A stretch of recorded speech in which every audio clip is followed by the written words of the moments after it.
নমস্কার প্রিয় দর্শক বন্ধু, পশ্চিমবঙ্গ রাজ্য সরকারি কর্মচারীদের জন্য সুখবর। চলতি সপ্তাহে অর্থাৎ 13ই ফেব্রুয়ারি বৃহস্পতিবার থেকে 4 দিন ছুটি ঘোষণা রাজ্য সরকারের। আসুন আমরা ভিডিওর মাধ্যমে নোটিফিকেশান দেখে নেব যে নোটিফিকেশানে কী লেখা আছে।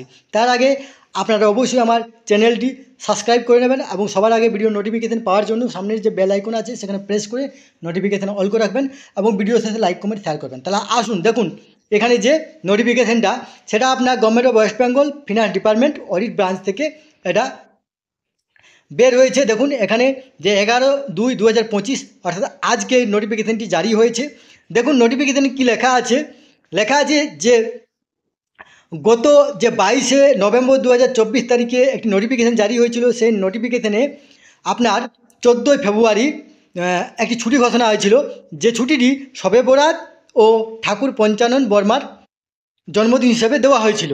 সেই ছুটিটিকে এবার যে নতুন আজকে যে নোটিফিকেশান জারি হয়েছে সেই নোটিফিকেশানে কিন্তু 13 ফেব্রুয়ারি অর্থাৎ বৃহস্পতিবার যে শবে বরাতে ছুটি দেওয়া হয়েছে এবং আপনার যে 14ই ফেব্রুয়ারি সেই ছুটিটি তো আগেই দেওয়া হয়েছিল ঠাকুর পঞ্চানন বর্মার ছুটি হিসেবে, জন্মদিন হিসেবে। তাহলে আপনার 13-14 বৃহস্পতি শুক্র এবং সরকারি কর্মচারীদের জন্য অলরেডি শনিবার ছুটি থাকে এবং রবিবার, এই নিয়ে আপনার বৃহস্পতি শুক্র শনি রবি 4 দিন ছুটি। এবং যারা শিক্ষা ইনস্টিটিউট বা এডুকেশনাল ইনস্টিটিউট, এখানে শনিবারে হাফ ডে বা অর্ধ দিবস আপনার চলে, তাই তাদের ছুটি 3 দিন। দেখুন এখানে পুরো দেওয়া হয়েছে যে এই ছুটির আওতায় কারা কারা পড়ছেন। আপনার স্টেট গভর্নমেন্ট অফিস পড়ছে, লোকাল বডি পড়ছে, বোর্ড পড়ছে, কর্পোরেশন, এডুকেশন ইনস্টিটিউট, আদার অফিস, আদার ইনস্টিটিউট এগুলি পড়ছে, যেখানে এখানে আপনার 13-14 2 দিন ছুটি লেখা আছে।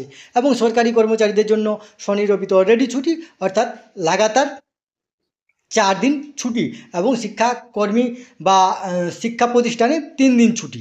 এই তথ্যটি আপনার সাথে শেয়ার করলাম। সুস্থ থাকবেন, ভালো থাকবেন, ধন্যবাদ।